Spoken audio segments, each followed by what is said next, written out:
Hi, I'm Debbie Sumrall, and I am the sous chef and one of the owners of the Jaded Fork. We are a catering company that also specializes in culinary education. We have been Cincinnati-based for about 4 years now, but we are coming to Jeffersonville. This is my business partner and head chef, Lindsay Cook. Hi, thanks for being here today with us. This is Better Together, where we focus on fitness regimens that you can safely do in the comfort of your home, that we pair with the appropriate meal to get the most benefits out of your workout. What we're doing today is partnering up with a yoga specialist. Her name is Carrie Klaus, and she owns Inner Spring Yoga. We'll be working through an Ayurvedic yoga practice and then creating a recipe in the kitchen with her and Debbie where we get to make a salad that is kapha pacifying, that obliges all of the appropriate Ayurvedic needs. Because food and exercise should complement each other. And just like Lindsay and I, we're better together.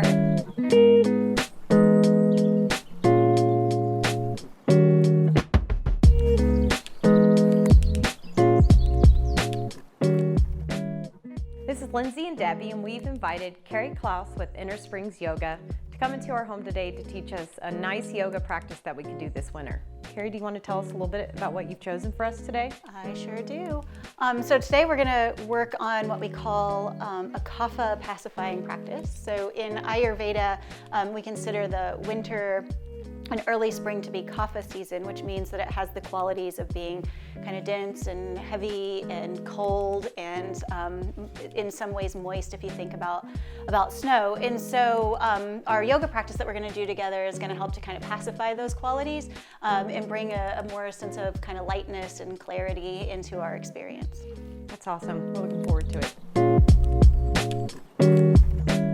So we're going to do an exercise that I call the tiger and the butterfly. You'll take your feet a little bit wider than hips distance, so almost the width of your mat. And you're going to let your knees be really soft here. And you're going to make some waist rotations, let your arms flail out to the sides, and then just give you a gentle love tap. So when you twist to the right, your arms will fly around your waist. And then when you twist to the left, they'll fly in the opposite way. And you can just do that with your breath, back and forth.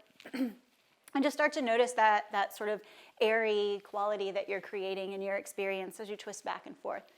And we'll do this just a few more times, side to side. Make sure you give yourself that little gentle tap in the front and the back as you go. And then just really start to slow things down so the movement continues, but just in a much slower fashion. And then as you come back to center, we're going to bring the feet a little more narrow. And then stretch the arms out and up overhead. You can grab a hold of your right wrist with your left hand. And then as you exhale, lean over to your left. Press your right foot down a little bit more. Really breathe some space into your right rib cage. Really big, deep breaths into the top of the chest for this practice in the lungs. One of the places that kapha tends to get stuck is in the lungs. And so we really just want to start to get things moving and de-stagnate in the lung area. Then when you inhale, reach back up through center. Take a hold of your left wrist with your right hand and lean all the way over to your right side. Same thing here, just big breaths into the top of your chest and really feel your rib cage expanding front to back and side to side. And then when you breathe in, reach up through the center. And as you exhale, just let your arms float all the way down to your sides. And then go ahead and step your feet a little bit closer together. I like to have mine touching all the way so that my inner knees touch. We're going to bend the knees and sit back, and then squeeze the feet, the knees, and the thighs together. And raise the arms up beside the ears. And then see if you can lift your chest so that your shoulders are over top of your hips. Good. Take one more breath in. And then when you exhale, fold forward. And breathe in, extend your spine, hips and heart are lifting. And as you exhale, plant your hands and walk your feet back again into downward facing dog. This time we're going to bring the right foot forward between the hands while keeping the knees lifted.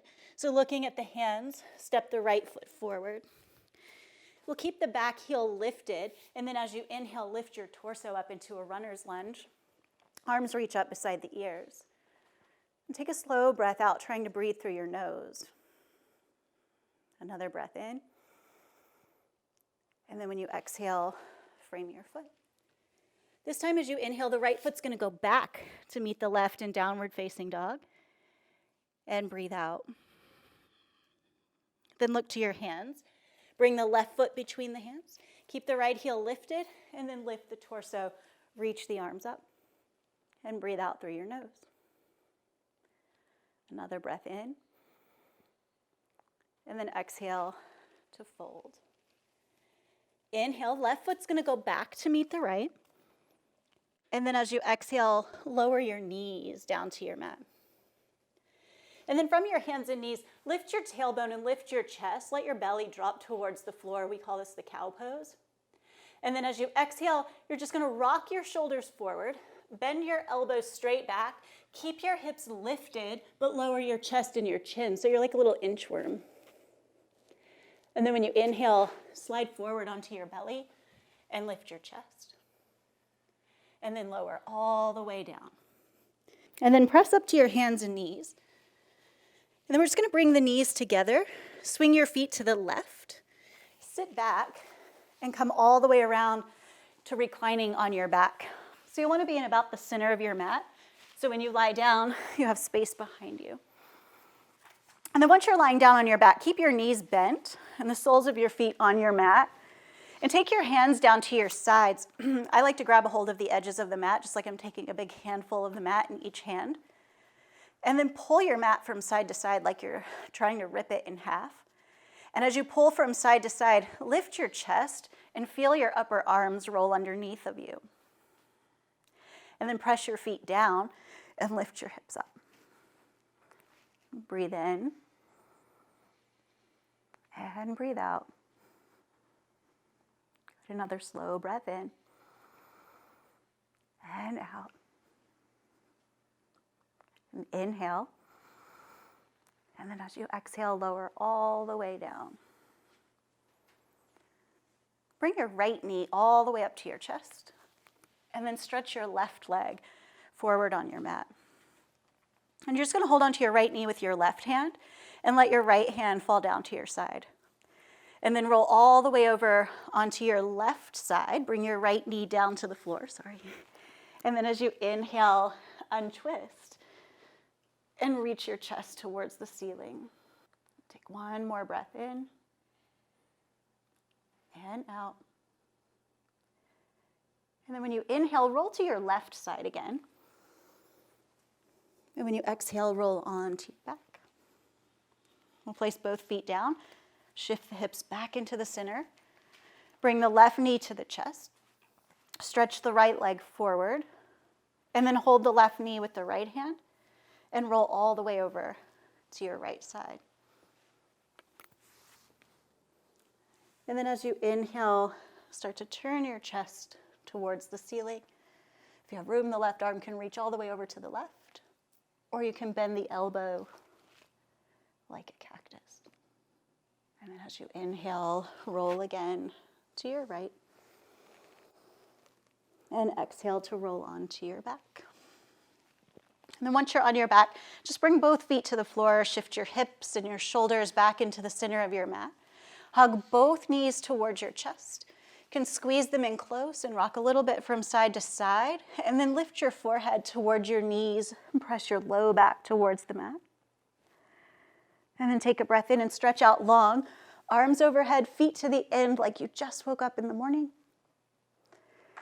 And then on a breath out, let your arms drift all the way down to your sides. Turn your palms towards the ceiling. You can close your eyes or soften your gaze. Take a deep breath in through your nose. And a slow breath out. And then just relax here.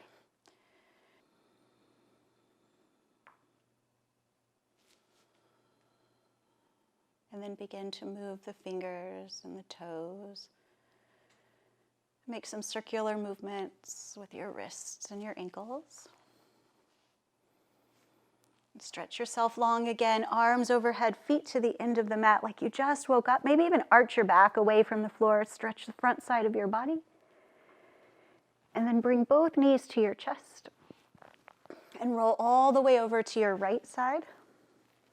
Use your left hand and press yourself up to seated. And as you come up to seated, just take a comfortable seat. Bring your hands together in front of your heart. And bow the wisdom of your head towards the wisdom of your heart. Namaste. Namaste.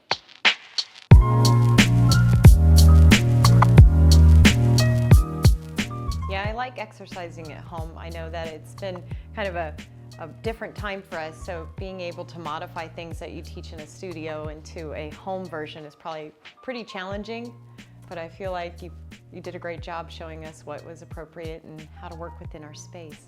Thank you. Yeah, I think the biggest challenge for practicing at home is you don't have all the same props and things that you would have at a yoga studio, like your blocks and blankets and bolsters. So being able to kind of work without those and still make things accessible for people who might not have those props at home. And you mentioned modifications. I know Debbie and I both have a few different ailments that sometimes bother us. I have kind of a bad hip that I've been dealing with, and so I know that there's certain things that I can't do. I'm sure that there's people at home that have knee or back issues, or maybe they're just concerned about some of the movements.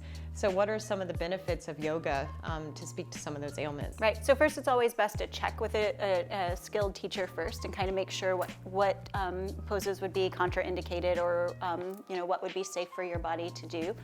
But then, once you kind of have that in your mind, the nice thing about yoga is that you're really empowered to kind of make it your own practice so that you can make the modifications that you need to make for your own body and the way that things feel in your body. In fact, one of the big tenets of yoga is that you are learning to listen to your own body and do the things as they feel right in your body. So there's no real, dogma around you have to do everything this way or that way. You really get to kind of move around and make it your own.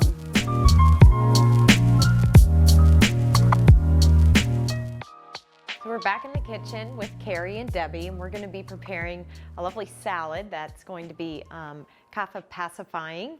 It's going to go great with our Ayurvedic yoga practice that we just did.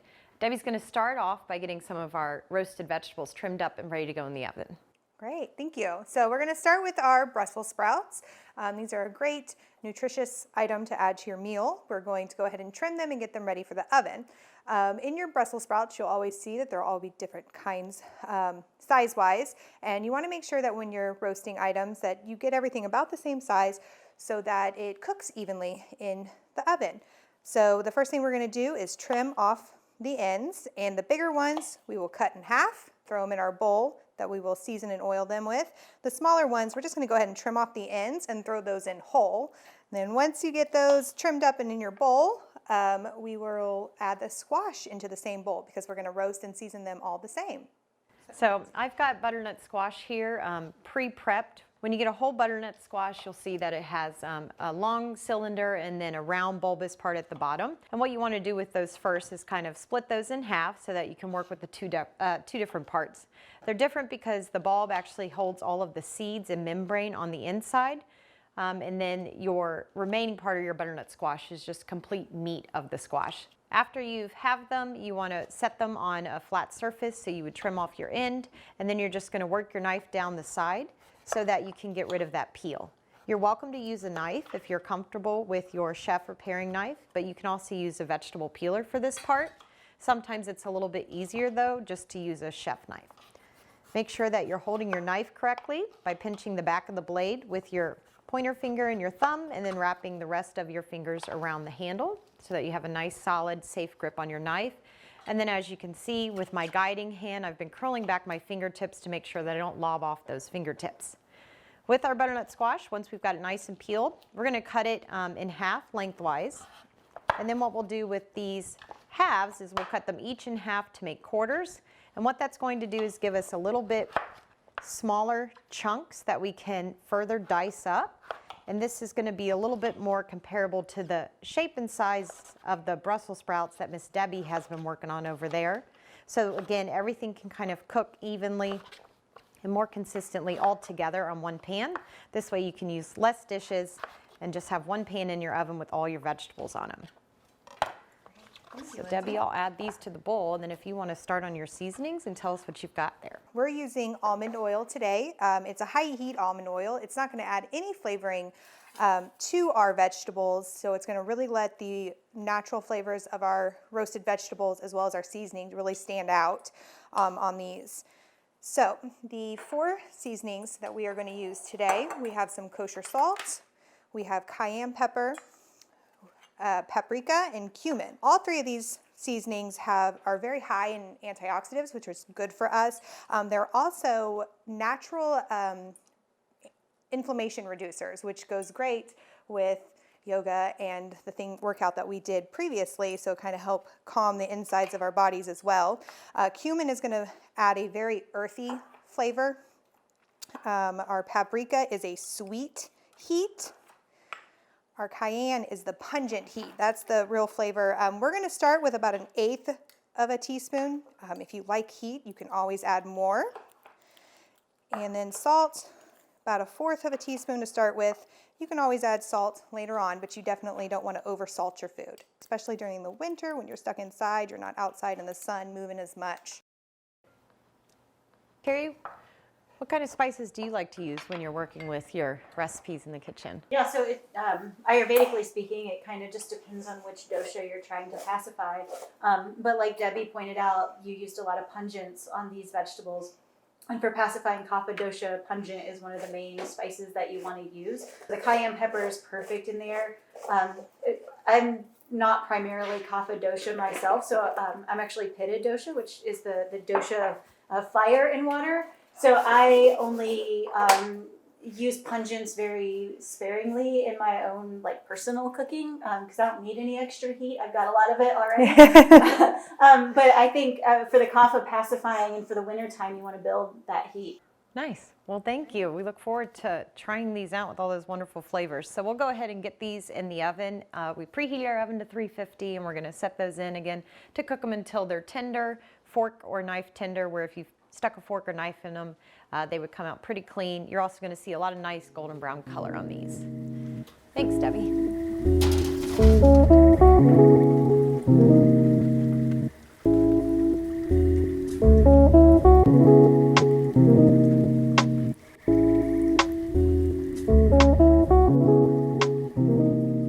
So with the kapha pacifying recipe that we created today, we're using dark leafy greens using kale.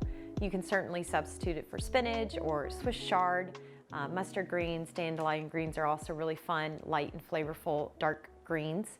And then we're going to be working with a lighter, leaner meat. We're using chicken today, but you can also certainly use fish or shrimp. Anything that's going to be a little bit lighter and leaner is really going to help in pacifying with the kapha qualities. So Debbie's going to show us a couple different techniques first to get started on prepping our kale for our salad. So when you buy kale whole on the stem, you do need to remove it from the stem. So we have 2 different ways. One, if you want to hold the stem and work your knife down against it, you just kind of cut it right off the stem. And when adding it to a salad, you want it to be forkable, is what we call it. So you want to be able to use your fork to create a nice bite that will fit nicely in your mouth. So once you have your leaves stripped, you kind of want to bring them all together, and you'll run your knife through and do a nice chopping so that each bunch will kind of fit on your fork nicely into your mouth. Kale is a very sturdy vegetable. It is a superfood, as most people know. It is packed full of nutrients and vitamins. It is very fibrous as well. So Carrie will show us how we want to massage our kale so that it breaks down the fibers. You just want to get your leaves, and with your thumbs, just kind of work your way on all the leaves, and you're breaking up the fiber so that it is going to be more palatable and enjoyable in your mouth, not as hard and coarse with all the veins running through it. This is a chopped size that will go into our salad. But we also want to show you, if you're not as comfortable with the knife, you can also just remove them with your hands, breaking it down, breaking it off. And when building a salad, most people like a lot of different textures in their salad. So another nice cut that we wanted to show you is a chiffonade, where we bring it all together, kind of roll it up in a nice little thing. Holding your knife, you're just going to run it through, making nice little strips. This is great to do with herbs as well, leafy herbs. And then you have nice little strips that you can also throw into your salad, giving it different texture. This is great for garnishing things as well. You can build nests and piles with them. I'll let y'all finish up with the kale, and then what I'd like to start doing is I'll work on the chicken. So our lean meat that we're using today for our recipe is going to be roasted chicken. And what we're going to do is we're just going to add a little bit of that almond oil that we had already worked with our roasted vegetables. Almond oil is from almonds, and it's a really light nut, and it's something that's appropriate for this type of season for our kapha pacifying Ayurvedic recipe that we're working with. And the great thing about it is it's very neutral in flavor, but it also is a high heat cooking oil. So you can actually use it for sauteing, stir frying, any type of roasting, even a little bit of pan frying if you wanted to. And then what we're going to do is we're going to add a lot of pungent, earthy, kind of spicy flavors to pair well with this roasted chicken. It's going to include a lot of fun spices like dried mustard. Dried mustard is very earthy and pungent. It's kind of a playful flavor that's going to really lean into our astringent, kind of bitter flavors that are also sweet and savory, like roasted garlic powder as well as onion powder. With our mustard, onion, and garlic powder, we're also going to add a little bit of color and a nice twinge of flavor using ground turmeric. That's what you see in most curry blends. When you use turmeric, you want to make sure that you're adding a little bit of moist heat to your cooking so that you can kind of properly infuse all the flavors. So with our little bit of almond oil and then the moisture from the chicken, we're really going to be able to infuse all these flavors into the chicken breast. So we're going to get our chicken into the oven, 350 preheated to go with our vegetables, and we want to cook this until it's 165 degrees in internal temperature. And if our juices start to run clear and it feels a little bit firmer, we'll know we got it nice and safely cooked. So I'll go ahead and put this in with our veggies and we'll get started on our dressing. Now we're going to go ahead and make our creamy sunflower seed dressing. So we have sunflower seed butter that we're going to start with. We've had it at room temperature to let it come to a good consistency that will easily blend with our other ingredients. So we have sunflower seed butter, bring nice texture and creaminess to the dressing without adding any dairy products. We also have minced garlic. Fresh garlic is great for your immune system, and it will bring a nice tanginess. We have about 1 teaspoon, which is about 1 clove minced. We also have miso paste. Miso paste is a product made from fermented soybeans. Any fermented product is really good for your gut health, so that's going to be real nice in there, and it's also going to subtly add a little bit of tang and freshness with our garlic. We also have fresh lemon juice, which is going to bring acidity to it. And an optional ingredient, as Carrie had mentioned, that she has enough heat already, but this is cayenne pepper. Again, it's going to bring a little bit of a subtle, pungent heat to our dressing, but again, it's very optional. And then once Carrie starts to mix it, I have about a half a cup of water in here. You just want to start with about 1/4 of a cup to see what consistency your dressing is as it comes together. And we'll start to add that. And as she mixes it, it's going to come together and create our nice creamy dressing that we'll add to our salad. Carrie, did we do all right with the ingredients that we chose for this recipe? Absolutely. I love that it's dairy-free. Dairy is one of the things you really want to avoid if you are having some kind of kapha imbalance, because it's a mucus producer, and that's basically kapha's job, is to produce mucus.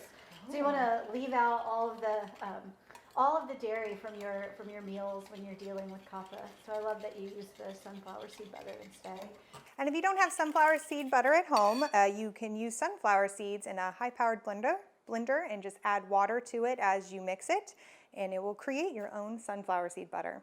Other ingredients that we're going to play with today are those sunflower seeds that we made our sunflower butter with. And then you can also work with squash seeds. These are pumpkin seeds, pepitas. We've got dried fruit. They tend to be less moist than ripe and fresh fruit are. During our kapha quality pacifying, we're always looking to use a little bit drier fruits. That could include raisins, craisins, as well as dried cherries are beautiful and kind of pungent in flavor. And then we have a really kind of toned down sweet and earthy figs that I think go great. Same with the dates. I think they go well with butternut squash, sweet potatoes, kale, anything kind of dark and astringent. We've got a couple bowls of our voluminous kale that you all chiffonaded or chopped and massaged. And we went ahead and made some tofu as well as the roast chicken so that we could do this vegan vegetarian as well as with the appropriate amount of protein that we need to kind of make a balanced meal. So ladies, if you want to pick out which flavors you want to add to your salad, I'll put this tofu one together if you guys want to throw the chicken salad together. These salads are great for appetizer if you want to make a smaller version. You could also create an entree size portion out of this. And all of these ingredients, if you make them, keep them separate in your refrigerator, you can actually keep them for up to 7 days. The squash and the Brussels sprouts, you could actually freeze before their expiration date. If you thaw them out, I would definitely reheat them again before you try them. I wouldn't necessarily recommend reheating the chicken or the tofu. I think the texture will kind of not be as great as it could. That's some fruit for seeds.